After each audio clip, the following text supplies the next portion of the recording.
Hey, it's Engraver here. Welcome back to my channel. Today I wanted to talk about minimalism as an art form, whether that is for visual art or for music. Minimalism is where the artist creates a piece using very limited material and usually stretches that material and stretches the entire potential of that material over a substantial length of time. So this can be in the form of repetition, maybe repeating a chord or even just a pitch over a huge range. Range of time, I should say, a frame of time. And how much could you do with that one pitch, or how much could you do with that chord? And so this was a genre that really blossomed in the 1960s in New York with the likes of Philip Glass and Steve Reich and Terry Riley with his famous piece in C. And you can hear a little bit in some popular music now. It is more common in that contemporary freestyle jazz fusion that you may hear on the West Coast. I heard a lot of that in Seattle. So while it's not a genre that we particularly do, while it's not an art form we particularly use this day and age in the 21st century, I do use minimalism more as a technique, as an approach to my composition process in more or less 21st century electronic music. So how do I do this? One technique that I do is through automation of a sound. So I'm just going to go ahead and play a little bit of an excerpt here. These are glass sounds you may have heard in a previous video. I did change the bottom instrument to a MIDI instrument that I have with some sustaining. It's more of an ostinato than anything. So let's go ahead and have a listen.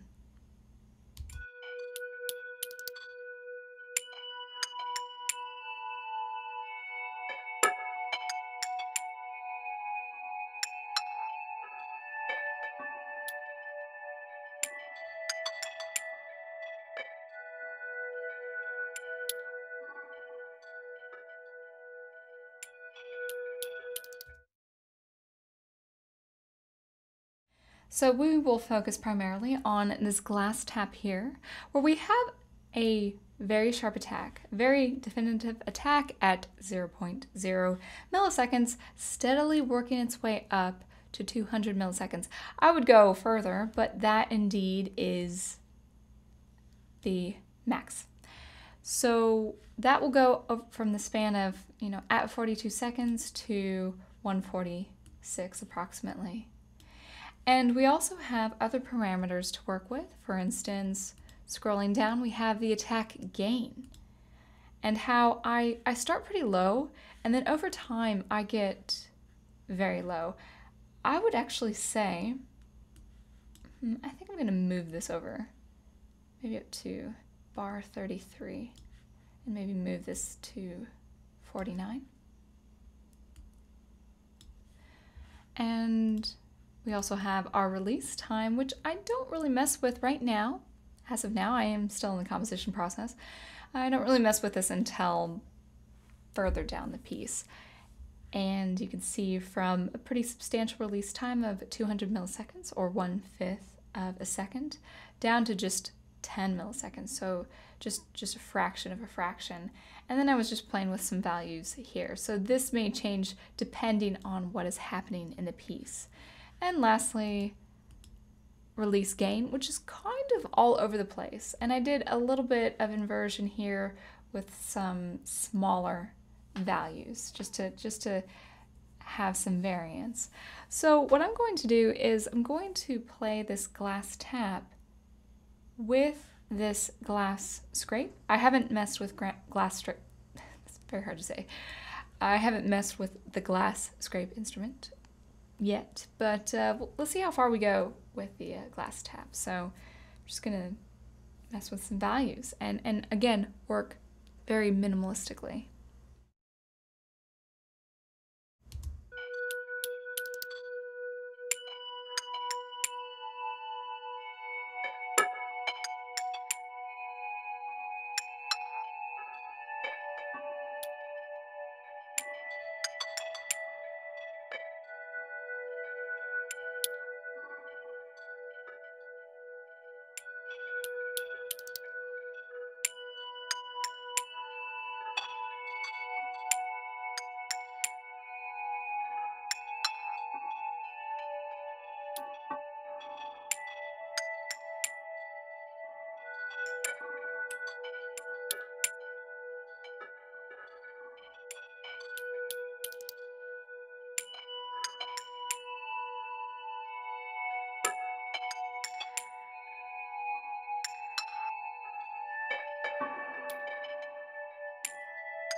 It was actually hard to hear with the MIDI instrument in there, but from here, bar 17,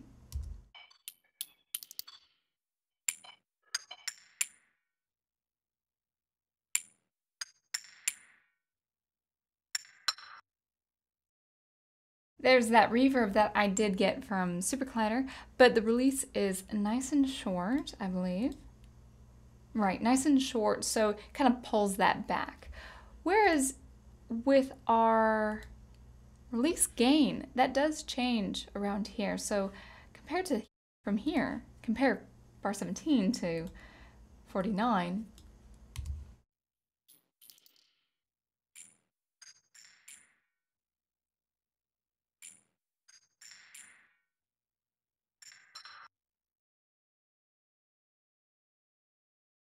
Now I remember working in this that I didn't care for a value that was higher than 40 or 50 because it had kind of a fuzzy buzz in the ear.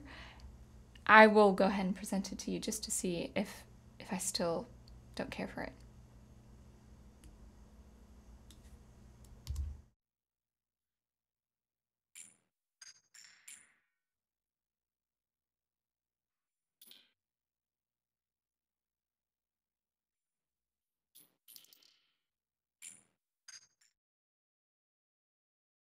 It's actually not that bad with this little gesture.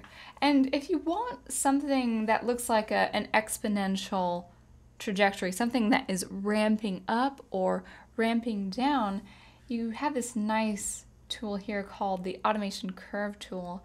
So let's say I wanted not so much, we'll bring this 20% here, but not so much a steady decline, but how about just a slow decline before ramping down? So you just kind of, you hold, actually I don't think you hold Option, do you?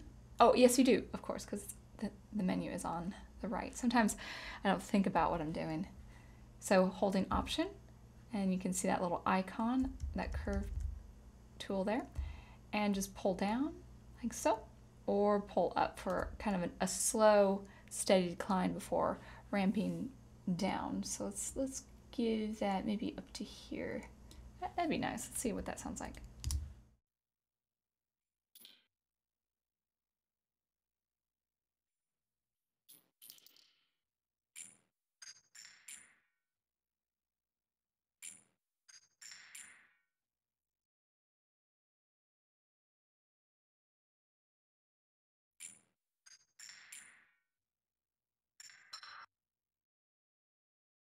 There's a little bit of inactivity here for the release time, so I probably want to do something drastic.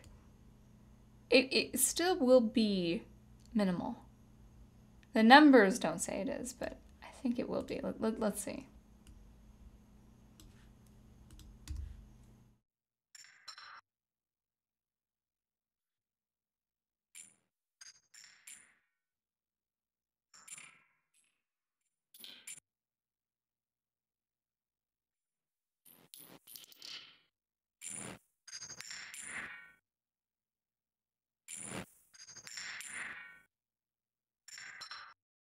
That was that fuzziness that I didn't care for. But let's put it in the context of this duet with the scrape. So the tap and the scrape together. Maybe I'll like it. Maybe I won't. But let's just go ahead and see.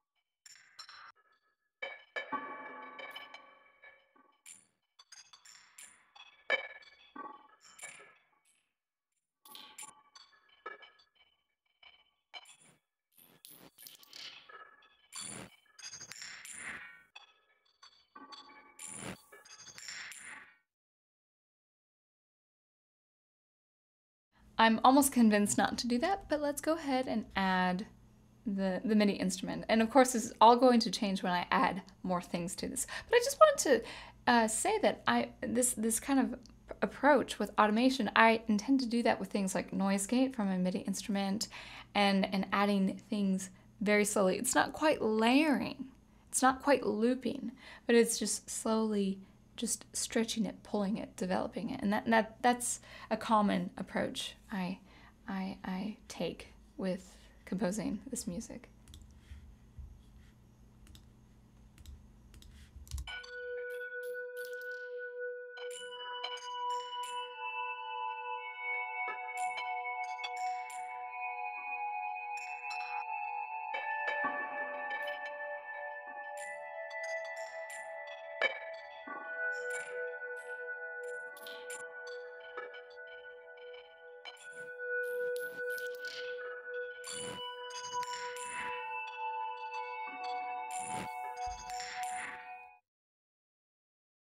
So what I will do is bring this down.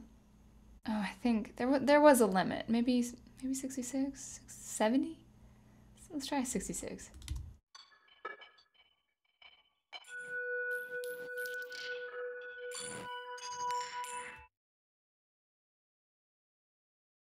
Let's go ahead and pull this down.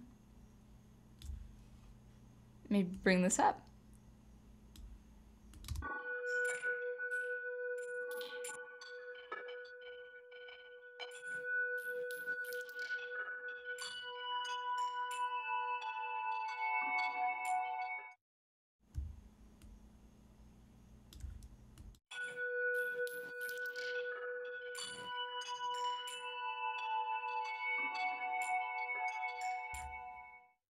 It was a little better, maybe a little too tame, but I just it's such a fuzzy sound. It's like this, it's like cotton in your ear. Ugh.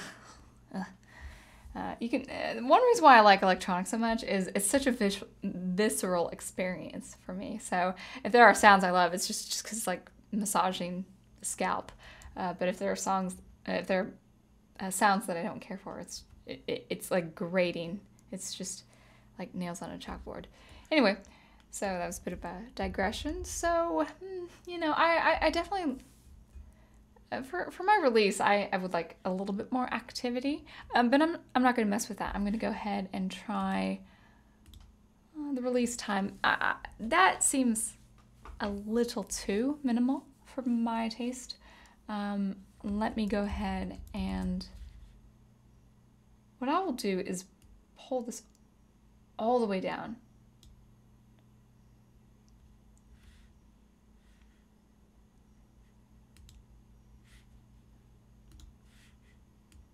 Okay, so 2 milliseconds is the lowest.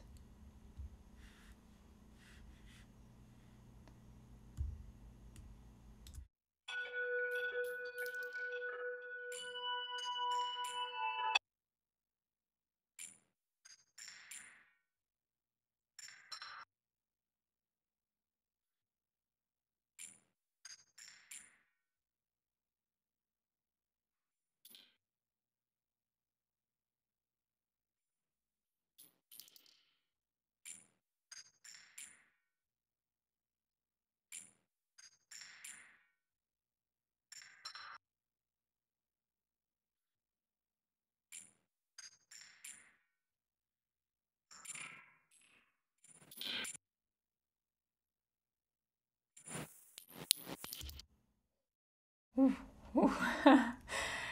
This is experimental electronic music. Maybe not so much. I'd give it maybe 12.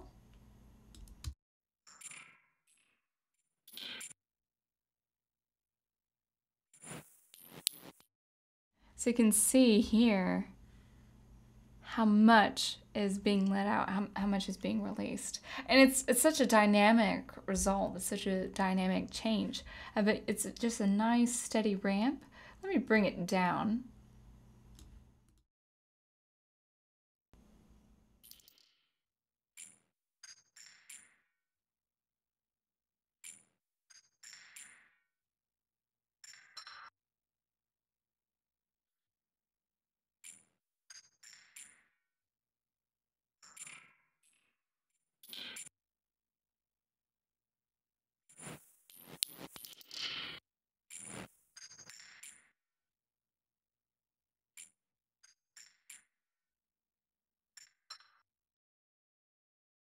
And let's hear that in the context of the duo.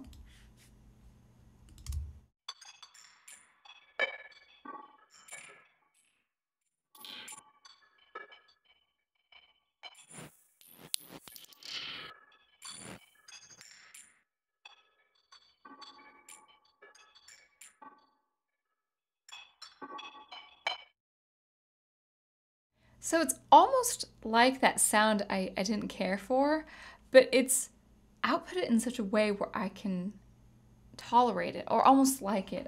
This is the great thing about sound experimentation is there can be a sound I don't care for, but if it's outputted just right, I might like it. Yeah, this is what makes it fun. So let's go ahead and, oh, I don't know. Excuse my loud chair behind me. One day I'll have those nice studio chairs, but gotta pay my taxes first. So let's go ahead and do this.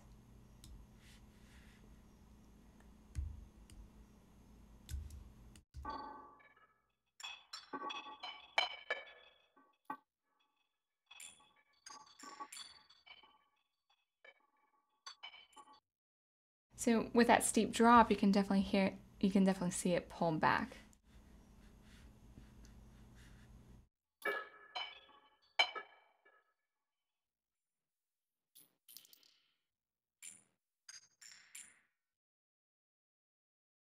I don't have the instrument here. Let's see if we can do it without it.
So I like the, let's see, what is that? That is our attack gain. So I like the attack gain at this threshold here at negative 100%. That's what causes that kind of feathery, a gritty sound, a soft gritty sound. But it's not that effective. The release is, not that one. The release time is steadily going up, but it's not that effective because of the release gain. So let's go ahead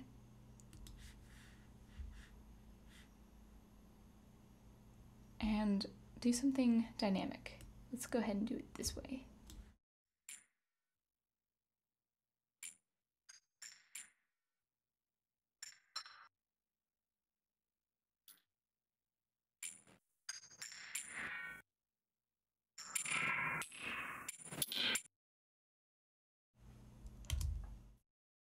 Let's see if it made the cut. All right, good. So it wasn't. I thought it would clip, but it did not. So that is good. So anyway, that's an example of using minimalism to change the nature of a sound where it is the same. In fact, I do use the same material I believe it is every 8 bars. Let's see.